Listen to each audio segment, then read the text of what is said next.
Hôm nay ai muốn biến nhà mình thành hotel resort đâu. Đó chính là cái thứ mà đã khiến cho các bạn cảm thấy rất là thoải mái nhưng lại không biết từ đâu. Sẽ được thiết kế để trở thành một cái chốn trú ẩn riêng tư, kể cả cái thiết kế và cái trải nghiệm luôn. Họ muốn thể hiện ra rất nhiều cái sự lựa chọn của bản thân và cái cá tính của chính mình đều tập trung vào cái điều này để tạo ra cái cảm giác thư thái. Cũng là một cái nơi rất là tôn nghiêm và bạn hoàn toàn có thể tạo ra cái cảm giác đó ở nhà mình. Chào tất cả mọi người, mình là Jess và các bạn đang theo dõi Cat Studio Channel.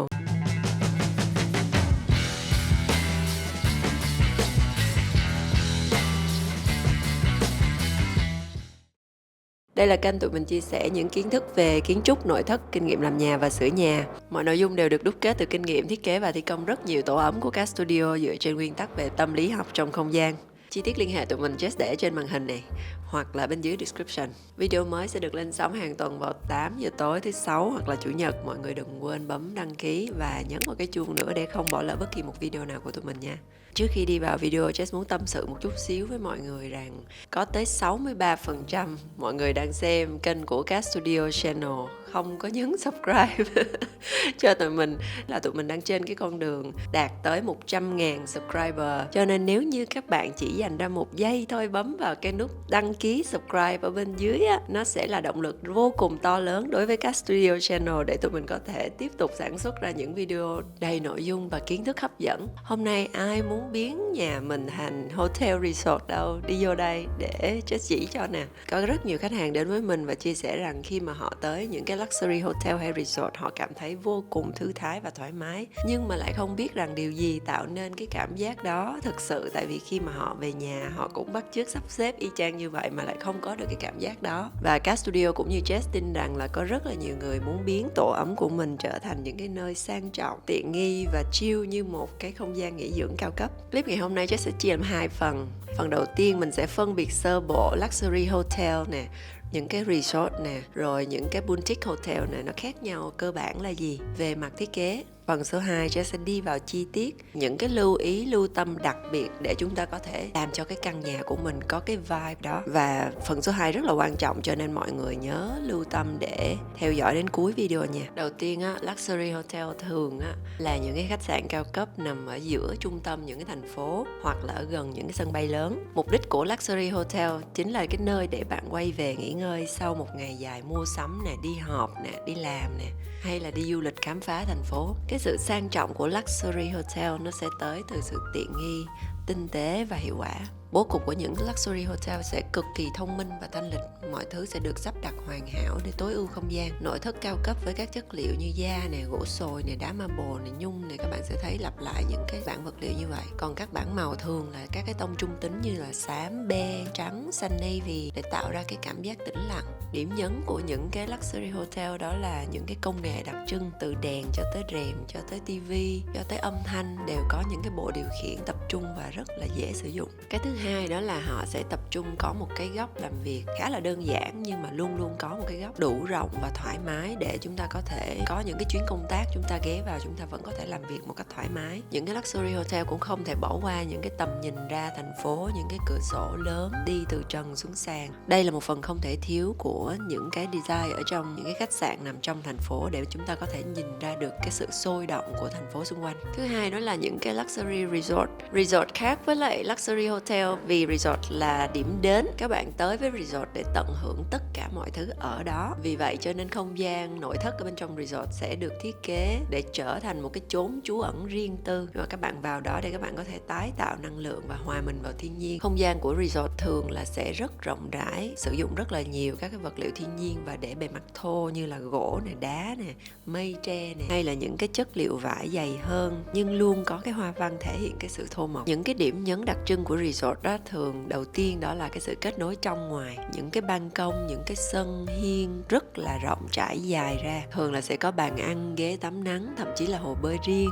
Và khi chúng ta mở cửa ra một cái thì chúng ta sẽ cảm thấy không gian bên trong và bên ngoài nó hòa làm một. Đặc điểm thứ hai của resort đó là họ đầu tư rất nhiều vào phòng tắm, nó sẽ như một cái spa. Thứ nhất là diện tích rất là rộng, thường là sẽ có một cái bồn tắm độc lập để kế một cái cửa sổ rất là lớn nhìn ra thiên nhiên. Thi thoảng có nhiều resort sẽ để một cái shower ở bên ngoài thiên thiên nhiên luôn. Đối với resort thì cũng không thể nào thiếu những cái tiện ích thư giãn, kem chống nắng, thuốc xịt côn trùng hay là những cái cuốn sách hay, những cái thảm tập yoga họ sẽ chuẩn bị sẵn cho mình ở trong resort. Còn đối với boutique hotel nó sẽ là cái loại hình giao thoa giữa hai cái loại hình mà Jess kể trên. Nhưng mà thường boutique hotel nó sẽ có quy mô nhỏ hơn và nó có cái dấu ấn cá nhân hơn. Boutique hotel không chỉ là một cái nơi ở như là luxury hotel mà nó còn là cái nơi để chúng ta có thể trải nghiệm nghệ thuật và văn hóa. Đối với boutique hotel thì kế rất là quan trọng vì đó chính là linh hồn, là cái xương sống, là cái nét riêng của mỗi khách sạn. Không có nơi nào giống nơi nào cả. Đó là một cái sự pha trộn giữa cũ và mới, giữa đồ hiệu và đồ thủ công, giữa cái sự sang trọng và những cái nét cá tính phá cách. Tóm lại cái điểm đặc trưng của boutique hotel đó là nó nhỏ nè, nó ấm cúng, nó riêng tư. Thiết kế của boutique hotel rất là độc bản. Bạn sẽ có thể thấy những cái món đồ chỉ dành riêng cho cái khách sạn đó thôi, được thiết kế custom dành riêng cho cái theme chủ đề chính của cái khách sạn đó. Những cái tác phẩm nghệ thuật, những cái tác phẩm nhiếp ảnh của những nghệ sĩ địa phương hay là những cái món đồ thủ công đem tới từ cái nền văn hóa địa phương. Boutique hotel sẽ chắt lọc những cái gì mà nó quý giá và nó đặc trưng nhất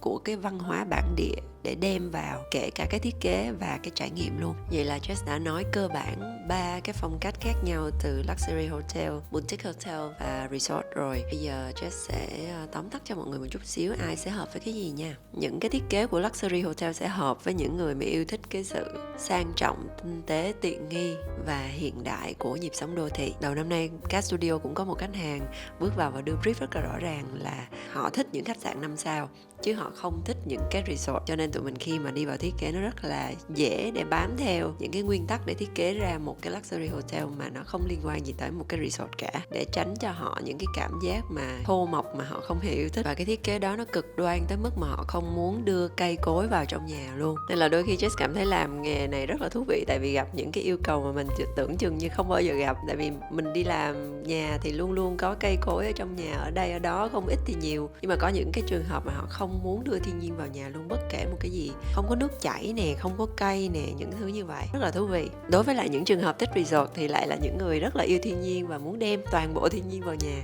Họ sẽ muốn tìm kiếm cái sự thư thái, thư giãn ngay tại nhà mình. Họ muốn rờ vô những cái chất liệu mà cảm thấy nó nguyên bản, không có qua nhiều xử lý của xã hội hiện đại như những cái hóa chất hay là những cái lớp top coat để làm cho cái bề mặt của chất liệu nó bị mất đi. Những cái khách hàng mà thích boutique hotel lại là những cái người muốn cái căn nhà của mình cực kỳ độc bản và yêu thích những cái chi tiết thủ công. Nó rất là đậm chất nghệ thuật, rất nhiều artwork ở trong đó, không chỉ là tranh ảnh mà còn là những cái sculpture, những cái món điêu khắc rất là tinh tế. Họ muốn thể hiện ra rất nhiều cái sự lựa chọn của bản thân và cái cá tính của chính mình. 3 cái kiểu người khác nhau, 3 phong cách khác nhau như vậy, nhưng thực ra có những cái điểm chúng ta cần lưu tâm rất kỹ vì nó có những điểm chung, và đây chính là những cái lưu tâm để có thể tạo ra, đem đến được cho mọi người những cái cảm giác luxury như là khi các bạn đang ở hotel hay là resort. Cùng Jess đến với phần 2 nha.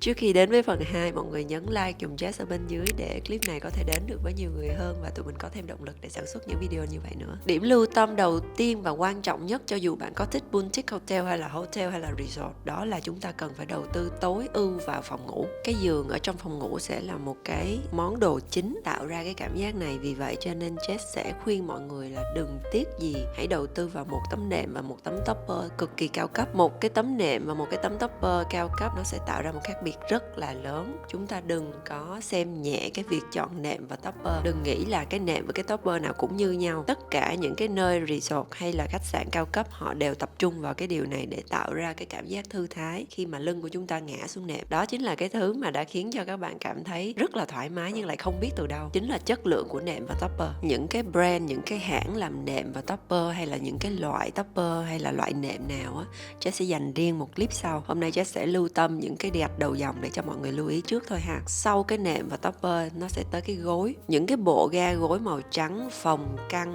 nhiều lớp, nhiều loại, nó là điểm đặc trưng của khách sạn hay resort cao cấp. Cho nên cái gối các bạn cũng phải đầu tư vào một cái set gối rất là chỉnh chu và cầu kỳ và cao cấp luôn. Ở những cái resort hay khách sạn 5-6 sao á, thì chúng ta có thể order được cái loại gối mà chúng ta mong muốn với độ cứng và độ mềm của chúng ta mong muốn luôn. Có rất là nhiều loại gối, ngoài những cái gối lông vũ hay là gối trần bông á, thì chúng ta còn có nè gối kiều mạch nè, gối định hình nè, gối cao su non nè, memory foam nè, nó rất là nhiều các cái loại gối để chúng ta có thể lựa chọn để dành riêng cho một cái giấc ngủ êm ái nhất có thể. Nhưng mà khi chúng ta set up gối lên trên cái nệm của chúng ta thì tất cả mọi thứ phải nhìn thấy căn phòng sạch sẽ tươm tất, không có nếp nhăn, gọn gàng thì nó mới tạo ra được cái cảm giác bằng thị giác trước. Sau đó vì cái tính cao cấp của nó sẽ tạo ra cho chúng ta một cái sự hỗ trợ giấc ngủ rất là tốt. Nhớ là đừng có tiết kiệm khi mà chúng ta mua gối, chúng ta mua càng nhiều gối càng tốt để chúng ta có thể thay đổi nữa. Cái lưu tâm quan trọng thứ hai sau phòng ngủ đó là chúng ta phải đối xử tử tế với phòng tắm của chúng ta. Jess đã từng nói ở clip là làm sao để nhà bạn trông nó cao cấp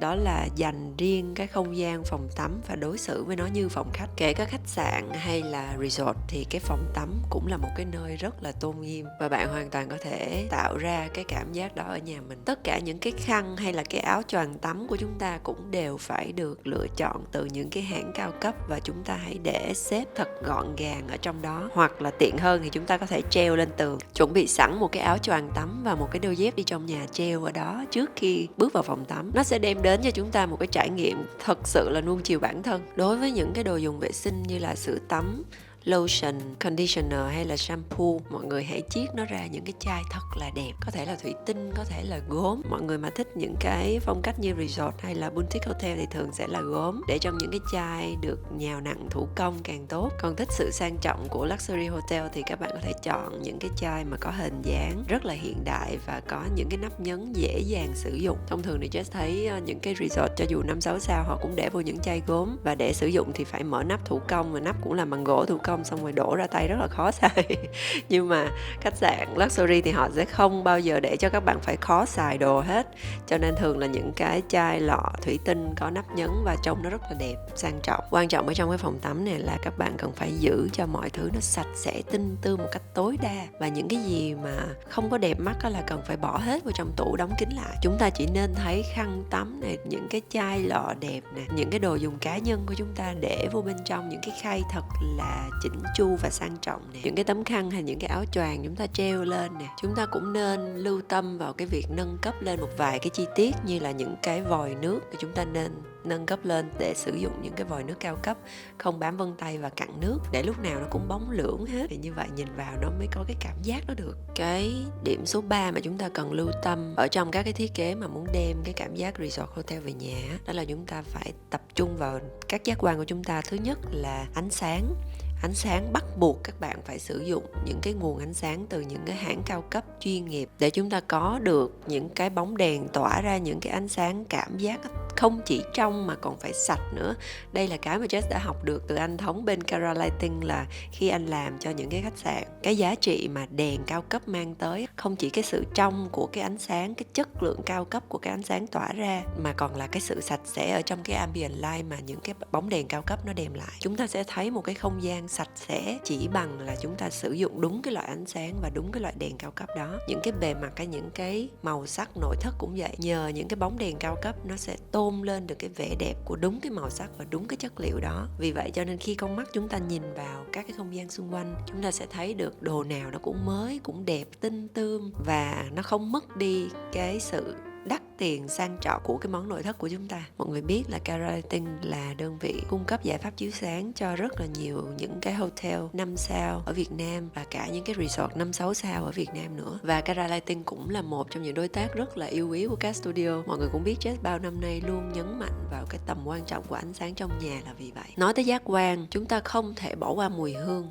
Khi mà chúng ta bước vào, đặc biệt là những căn boutique hotel hay resort đó, nó sẽ luôn có một cái mùi hương đặc trưng của cái nơi đó. Thông thường nó sẽ tới từ những cái thương hiệu, những cái brand mà chỉ có nơi đó mới có thôi. Cho nên việc mà các bạn đầu tư để có được một cái mùi hương riêng cho nhà mình đó, nó cũng là một việc không hề thừa thãi. Chúng ta cần tạo ra một cái mùi hương dễ chịu xuyên suốt cái căn nhà mà nó còn phù hợp với bản thân nữa. Bản thân Jess cũng có một cái mùi hương riêng để ở nhà, để dành riêng cho mình, cái mùi mà mình đã chọn ra, cảm thấy là nó phù hợp với mình và nó dễ chịu nhất. Ở Việt Nam mình có khá là nhiều những cái đơn vị chế tạo ra mùi hương riêng, thì các bạn có thể search thêm xem và tham khảo. Nếu như bạn không muốn cái mùi của mình nó lẫn vào bất kỳ một cái mùi khác nào ở ngoài thị trường, hay là các bạn muốn tự trải nghiệm và combine và chế tạo ra cái mùi hương của riêng độc bản của mình, một điều quan trọng của ánh sáng đó là chúng ta cần phải có các cái hệ thống dim đèn. Tất cả những cái ánh sáng ở hotel hay là resort đều có cái chức năng dim xuống hay là làm sáng lên dựa trên cái nhu cầu của chúng ta trong ngày, cho nên các bạn đừng quên đem cái tính năng này vào trong các cái thiết bị ánh sáng. Trong các cái giác quan thì âm thanh cũng vô cùng quan trọng. Đặt một cái chiếc loa ở đúng vị trí nào đó và phát ra những cái bản nhạc mà mình yêu thích để làm background music, nó cũng là một cách để làm cho chúng ta cảm thấy thư thái và làm cho chúng ta được nuông chiều bản thân ở trong chính cái căn nhà của mình, như là khi mình đi du lịch hay là đi khách sạn,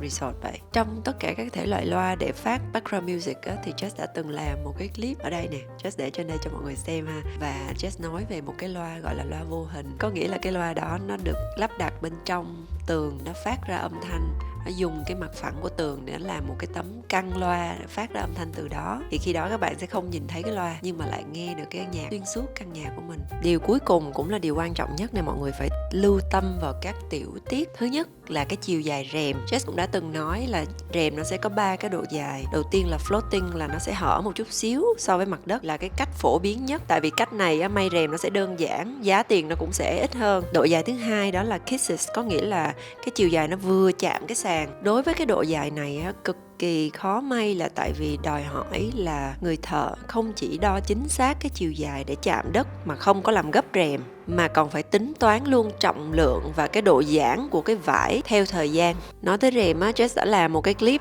tất tần tật về rèm ở bên này nè, mọi người coi xong clip này có thể xem tiếp clip này nha. Cái độ dài thứ 3 của rèm đó là độ dài puddle, là một cái độ dài mà trệt đất, nó làm cho cái cảm giác không gian nó nữ tính hơn, nó mềm mại hơn. Thì đây cũng là một cái độ dài mà không phổ biến lắm, tuy nhiên là đối với một vài khách hàng có yêu cầu riêng thì tụi mình cũng sẽ làm và tạo ra được những cái không gian nhìn rất là đặc biệt. Chi tiết thứ hai mọi người cần lưu tâm đó là kế bên bàn cạnh giường á, mọi người nên có một cái chai nước với một cái ly thủy tinh hoặc là ly pha lê trong veo để kế bên. Mỗi ngày thức dậy hay mỗi đêm đi ngủ chúng ta có một cái bình nước và cái ly kế bên, cảm giác nó sẽ rất là sang trọng và cảm giác nó sẽ giống như là những cái nơi mà chúng ta nghỉ dưỡng ở hotel hay resort. Một cái góc cà phê, bánh, trà, một cái mini bar nho nhỏ ở trong một cái phòng ngủ master cũng là một cái điểm nhấn. Và chúng ta không cần phải cầu kỳ, chúng ta chỉ cần một cái góc nhỏ và chiếu sáng xuống đủ để làm cho nó nổi bật sang trọng lên ở trong cái căn phòng, cũng làm cho chúng ta có cảm giác rất là thư thái ở trong phòng ngủ, cảm giác đủ đầy và không có thiếu gì hết. Khi chúng ta cần, chúng ta không phải đi chạy ra phòng bếp để mà lấy nước hay là lấy trà để uống, thì đó cũng đem lại cái trải nghiệm rất là luxury cho chúng ta tại nhà. Trong nhà thì nếu được, các bạn có thể để thêm những cái bình hoa thật là đẹp và lãng mạn ở những cái vị trí quan trọng như ở trong phòng khách hay là những cái bàn nhỏ ở trong phòng ngủ. Thì điều này cũng cho chúng ta cái cảm giác là cái căn phòng, cái không gian nó được chăm chút tỉ mỉ.